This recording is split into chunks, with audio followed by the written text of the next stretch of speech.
Welcome to my channel, Celebrities Updates News. Alam mo ba, na sa kabila ng lahat ng intriga, pinipili pa rin ni Aljur Abrenica at AJ Raval ang tahimik na pagmamahalan. O totoo, pareho na silang may mga anak bago pa man sila nagkatagpo. Si Aljur may 2 anak kay Kylie. Si AJ naman, may sarili ring mga anak mula sa mga naunang relasyon. Kaya marahil, mas madali para sa kanilang dalawa ang magtanggap, magmahal at umunawa. Dahil pareho nilang alam ang hirap ng pinagdaanan.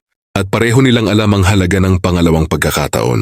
Pero bakit parang si AJ lang ang laging binabash? Bakit siya lang ang tinitira, minamali at hinuhusgahan? Mga kaibigan, ang tao hindi minamasama sa nakaraan. Ang tao dapat minamahal sa kung paano siya nagbago. At kung paano siya nagiging mabuting ina at tapat na partner. Tingnan niyo sila ngayon.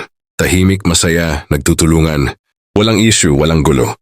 Higit sa lahat nakikita ang respeto nila sa isa't isa. Kaya sana, bago tayo manghusga, isipin muna natin. Bawat tao may kwento, may sugat, may pinagdaanan. Minsan ang pagmamahal talaga ang nagbibigay ng lakas para magsimulang muli. Para kay AJ at Aljur, sana mas dumami pa ang taong makakita ng kabutihan ninyo, hindi ng nakaraan nyo.